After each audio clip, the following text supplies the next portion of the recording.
вазорати корҳои дохилии Русия барои шаҳрвандони хориҷӣ огоҳ карда гуфт ҳатман гавернес дар кор мебошад. Боидвараи нима чӣ мешавад ка ҷавоб медодем. Салом тамошобинони барномаҳои Сорбон Сафаров. Информатсияи нав пешкаши шумо мегардонем, бо диққат гӯш кунед. Бародарони азиз, касое ки мехоҳед границаи Қазоқистон пересекат кунед барои аз нав кардани документотон, номерошон мебарояд зангшон бизанед, ширкати боваринок ва бо нархи арзон границаи Қазоқистон мебарад. мавзӯи асосии имрӯзаи мо.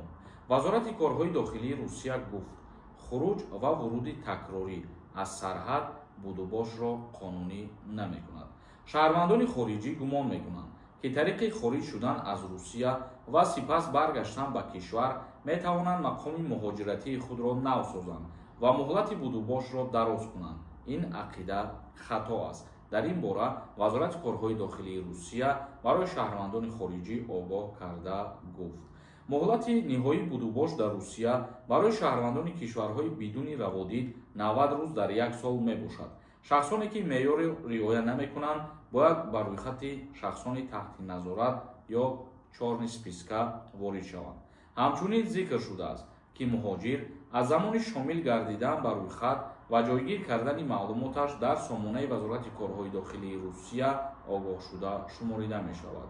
яъне ки рӯйхати сиёҳ гуфта ана ҳамон нафарҳоеро мо дар назар дорем ки бо тариқи ягон ҳуҷҷат надоштан, бо тариқи ягон ҷарима доштан номшон ба ҳамин рӯйхат ворид шудагиянд ва махсус нафарҳое ки номшон дар чорни списка ҳастанд мехоҳанд ки бо убур кардани сарҳад номи худшона аз чорни списка нест кунанд. барои ана ҳамин нафарҳо вазорати корҳои дохилии Федератсияи Русия гуфт ки ин кори хато мебошад, яъне ки аз Россия баромадан ва обратно даромадан и нома аз чорни списка наметавонад ки нест кунад. ба хотире ки муҳлат ба охир расидагияд, ҳар касе ки номаш дар рӯйхати сиёҳ ҳастад аллакай вақти аз Россия баромадан автоматически запрет на выезд мешавад. ин чиза ба назар бигирем. ба хотир вазорати корҳои дохилӣ барои шаҳрвандони хориҷӣ огоҳ карда ин чиза хотиррасон кард. бародаро, комментарияҳои шуморо мехонем ва ба саволотон ҷавоб мегардонем. кадом нафареда ки стоматологи тоҷик дар Москва дар кор бошад, рақамошро занг бизанем, духтури дандон бо таҷрибаи хуб аст. Шукурова нависонда. Ассалому алайкум бачаҷон. ман як модари ғариб, илтимос як савол ҷавоб мехоҳам. бачаам 16 сола ватан роиш кунам, як моҳ пас гашта оварда метавонам Россия? бале, метавонед. вақти равон кардан ва вақти обратно ба Русия овардан ҳатман гавернес дар кор мебошад. Беҳрӯз нависонда. Зинда бошӣ бародар. вақтма хуш кардӣ. дар бораи ҳамин видварена бисёр кофтуков карда будам. ответи аниқ надода будӣ. дар бораи видварена шумо чиро фаҳмидан мехоҳем бародар? бинависед дар комментария, насиб бошад ҷавоб мегардонем. як нафари дигар нависонда. Салом ака. ман амина дорам. регистратсияи қоғазиам аз учет мебарояд. приложение амина хати регистратсия кардагӣ бошед, яъне ки дигар қоғазиш ба шумо лозим намешавад, ана ҳамон телефонӣ басанда мебошад. як нафари дигар нависонда. ака салом. мара гардонданд аэропорт Шереметова 6 моҳ шуд. чӣ хел бифаҳмем кай бирем? барои аз сар сафар кардан бо дили пур шумо ҷои шуғли аҳолӣ меред, уҷада проверка мекунанд, шиноснома ва раводид гуфтани ҷо ҳастад дар ҳамон дохил ва паспорт ва отпечатки меспоред, баъд аниқша барои шумо мегам. як нафари дигар нависондаe ки салому алайкум. ман штраф дорам, наспоридам.